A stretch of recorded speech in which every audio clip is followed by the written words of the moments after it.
बिस्मिल्लाहिर्रहमानिर्रहीम। वो दुआ जो एक नबी अलैहिस्सलातु वस्सलाम ने मुसीबत में कसरत से पढ़ी।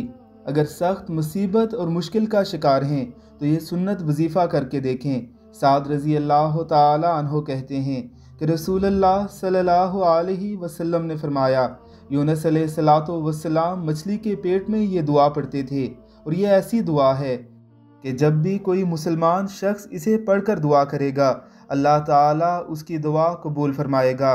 दुआए मुबारका ये है, ला इलाहा इल्ला अंता सुबहानका इन्नी कुन्तु मिनज़ ज़ालिमीन। दुआए मुबारका को एक बार फिर समाअत फरमा लीजिए। ला इलाहा इल्ला अंता सुबहानका इन्नी कुन्तु मिनज़ ज़ालिमीन। हज़रत यूनुस अलैहिस्सलातु वस्सलाम मछली के पेट में ये दुआ पढ़ा करते थे। अल्लाह ताला ने आपको इस मुसीबत से इसी दुआ की निस्बत से नजात अता फरमाई थी। अल्लाह हमें भी नजात अता फरमा सकते हैं अगर हम आका अलैहिस्सलातु वस्सलाम की नसीहत करदा इस दुआ को पढ़ना मामूल बना लें। अल्लाह हम सबको तौफीक अता फरमाए।